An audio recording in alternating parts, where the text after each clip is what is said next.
You've introduced some fuel duty measures today. Do you think you could have done more sooner? The conflict in the Middle East is a war that we did not start, we did not enter, and we're trying to de-escalate. I don't think the conflict in the Middle East is the right thing, and it's certainly doing damage here at home.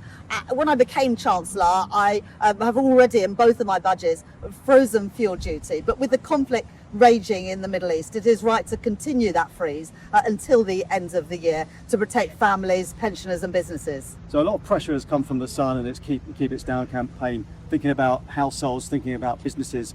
Was that in your mind when you were making this decision? And also, what will you do beyond December when this decision comes up again?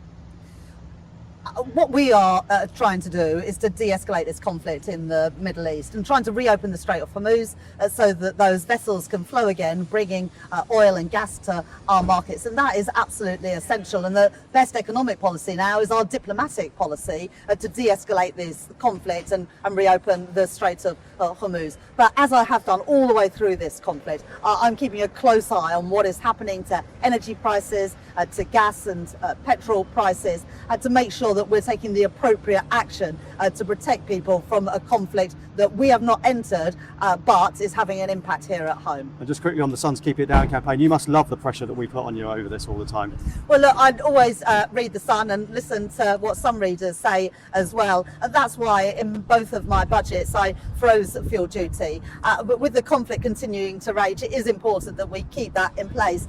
But more than that, people who drive HGVs are under particular pressure at the moment. Farmers are under particular pressure.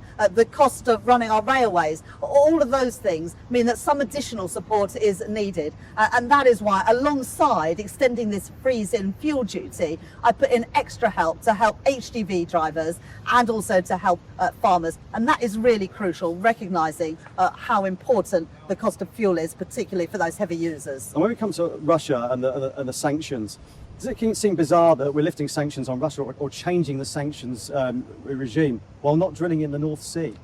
So what we are doing is we've just introduced the toughest set of sanctions ever against Russia, and that is the right thing to do. And if you look at countries around the world, we've got some of the toughest sanctions against Russia, and these are the biggest sanctions package that has ever been imposed by our country on Russia. Obviously, of course, that always has an impact here at home, which is right, therefore, that we phase it in. That's what the previous Conservative government did, and that is what we are doing as well. And in terms of the North Sea, in my budget last year, I had published the new oil and gas strategy for the North Sea.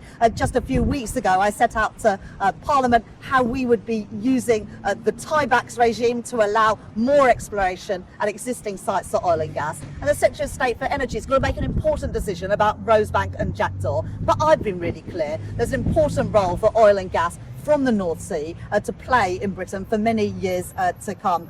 And I recognise the importance of that sector for jobs, but also for our energy security. And on supermarkets, how seriously are you really considering these price controls? Is it just taking us back to sort of Soviet-style caps or back to the 1970s? Is that serious?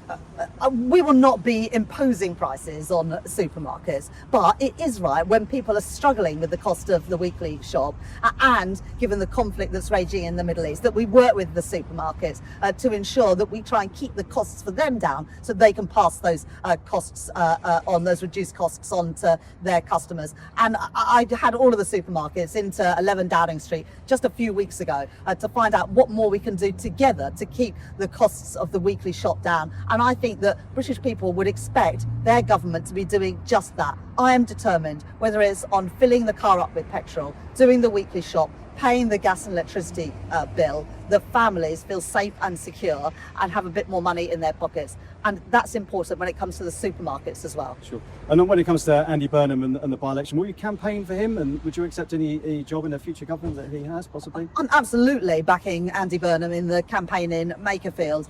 He's been a great mayor. He wants to return to Parliament, and we've got to do everything we can to beat reform in this by-election. So yes, I'll be campaigning for Andy in Makerfield. And is there concern if he doesn't beat reform, the sort of wider political picture? But we saw in the local election results just a couple of weeks ago the threat that reform poses.